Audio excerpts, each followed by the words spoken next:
1950s में अगर आप as a Indian gulf country में ट्रैवल करते हैं तो आपको कभी करेंसी कन्वर्ट कराने की ज़रूरत नहीं पड़ेगी, क्योंकि यूएई, कुवैत, बहरीन, ओमान और कतार, इन सारे देश में इंडियन रुपीस इस्तेमाल किया जाता था एज द करेंसी, इसलिए क्योंकि इंडिया इंडिपेंडेंट होने से पहले इन सारे देशों की ऑफिशियल करेंसी थी इंडियन रुपीस, और ये सिस्टम ब्रिटिश ने इंट्रोड्यूस की थी।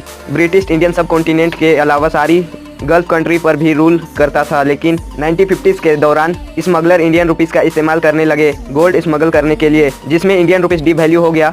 इसीलिए साल 1959 में आरबीआई ने गल्फ कंट्रीज के लिए गल्फ रुपीस को इंट्रोड्यूस किया। गल्फ रुपीस दिखने में इंडियन रुपीस जैसा ही दिखता था और इसकी वैल्यू भी इंडियन रुपीस के बराबर ही थी। साल 1966 तक गल्फ रुपीस का इस्तेमाल किया जाता था इनमें से कुछ देश में, लेकिन 1966 में जब इंडियन गवर्नमेंट ने रुपीस की डिवैल्यू किया और जैसे जैसे इन देशों को आज़ादी मिले, इन्होंने इसका इस्तेमाल करना बंद कर दिया। आज के दिन गल्फ करेंसी दुनिया की सबसे महंगी करेंसी में से है। उम्मीद करता हूँ वीडियो इन्फॉर्मेटिव लगा होगा। नीचे सब्सक्राइब का बटन